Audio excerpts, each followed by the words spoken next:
Hello guys, welcome to another episode of Easy Kitchen Labs. Thank you so much for joining me here today. We're gonna be working with pork ribs today.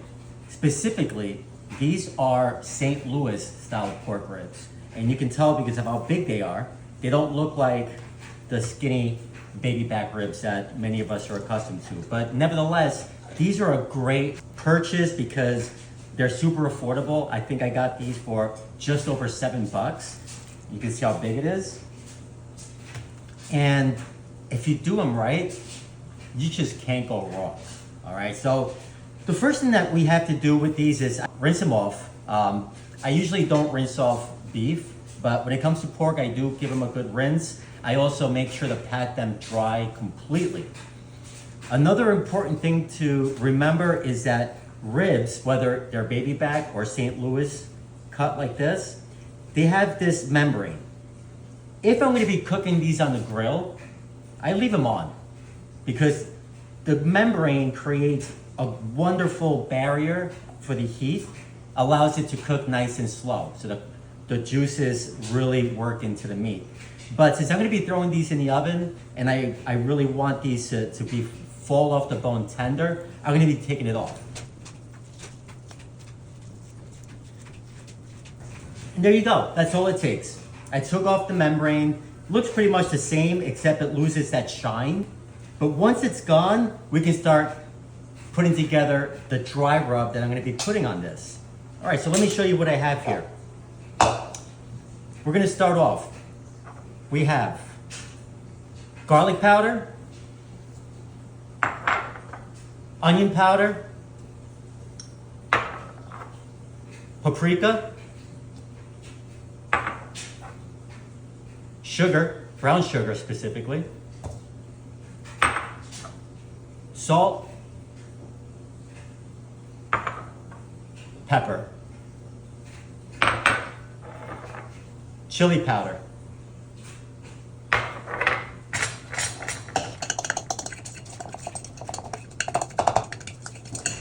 all right, perfect. All right, so here's my dry rub, ready to go. I like to mix it up nicely, very well, so that it's got an even proportion of each throughout the meat. And just so you know what the quantities are, just think of twos. This sugar is what it has the most of. That's 2 tablespoons. All of the rest is 2 teaspoons. The only one that falls outside of this is the chili powder. That was half a teaspoon. And of course, you can adjust these to your tasting. We're gonna start with the top. Right, and we want the majority on that meat side. Give it a good rub down, okay? Beautiful, right? You can already see that change in color. Flip it over, and I'm gonna put the remainder of the seasoning, the dry rub, on here. Now this is mostly bone. This end part is where all of the meat is. So we wanna start there. There we go. And that's the rest of my dry rub. Just gonna get it all in there. Beautiful.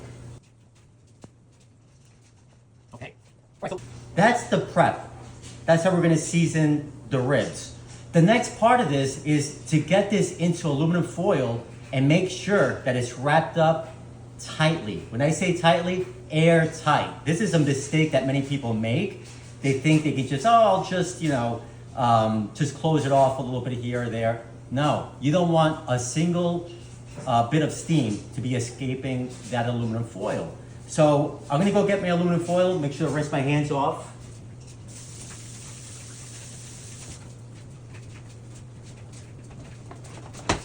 So how do we do this? I'm gonna show you. This is one of my favorite parts. I'm pretty crafty. I like to make things. What I do is I measure out how big the ribs are. It's about that big. Give it a little more.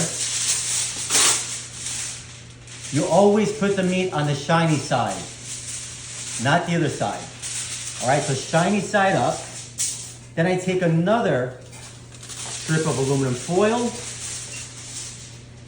marked about the same size. This one, shiny side down. I line it up like so. And then I give it a few folds right here. Okay? Boom. Boom. And one more.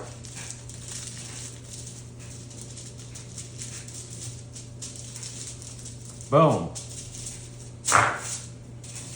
Now, I can open this up. I'm gonna set it in there. Bone side up.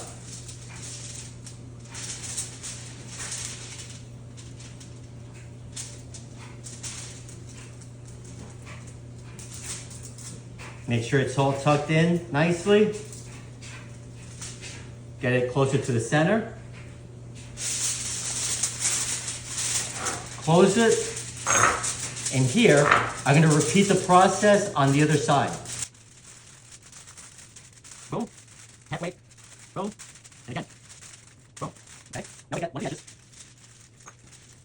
And I do the same thing here. Tight. And tight. At this point, I can press the aluminum foil up against the meat to get out much of that air. And I do the same thing to seal it off at the end. Boom. Boom. And one more. Right there. There we go. Okay. I have some excess seasoning here. I'm going to just shake it off.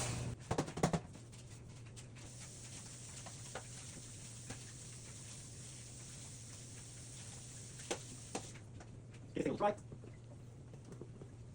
All right. Now we're going to put it right in there, just like so. Okay? I have the oven preheating to 275, and we're going to put it in just a moment. So the oven just preheated to 275. That gave me time to wash the dishes. They're all clean. Wipe off the table. That's done. Now everyone's going to be happy, especially, you know who. All right. Now, those ribs are going to sit there for about 2 to 2.5 hours. We're going to see what direction we move in.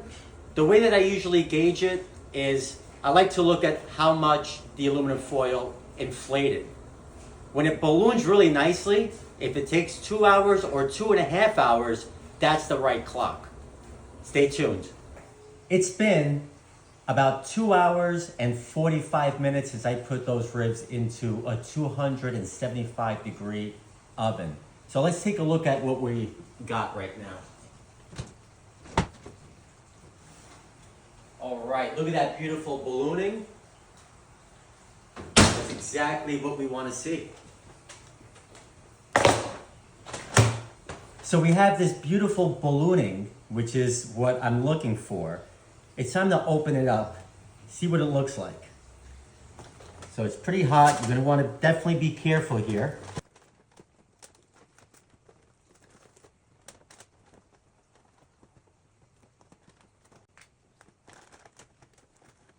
Ooh, I'm so excited. It's very hot. You definitely want... All right, so after 2 hours and 45 minutes, here it is. Okay, I took it out. I poured all of the juices into this bowl. Next, I'm gonna mix barbecue sauce with some of that juice, and I'm gonna brush it right over the ribs and broil it for about 3 to 5 minutes. All right, so there's no endorsements here. I was just testing this out that I found. I think it was at Walmart. It's called Come and Eat It Rib Glaze, right? But you can pick your favorite sauce. What I'm gonna do is simply pour some of this into a little bowl.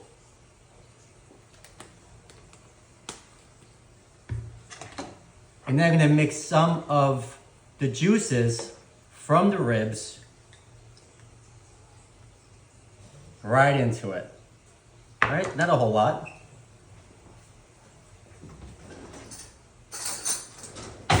spoon. And a little brush.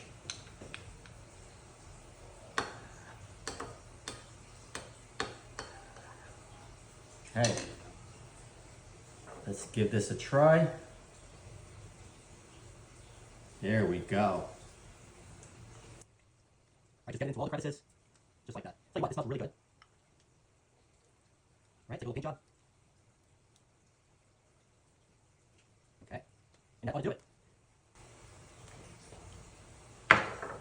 All right, so let's get this back into the oven. I've already put the rack all the way to the top so we can broil this.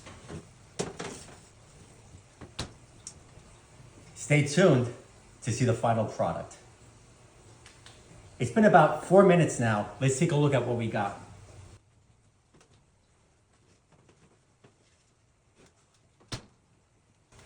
There you have it. Let's take a look at the texture.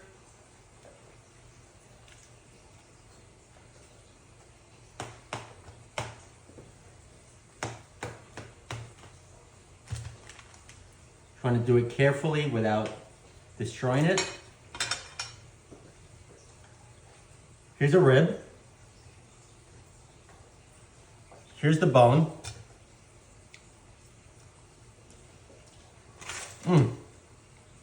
Let's do another little taste test here.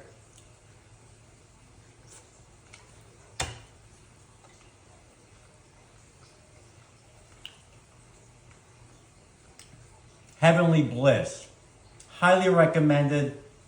Go out, get your $7 rack of ribs, St. Louis style. Your family is going to love you after you do this. A lot of points.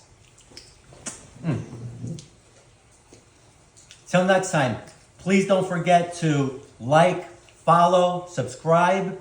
Many more recipes are on the way. I already have a list of videos that I'm going to be putting together. Thanks a lot for tuning in. Have a great evening.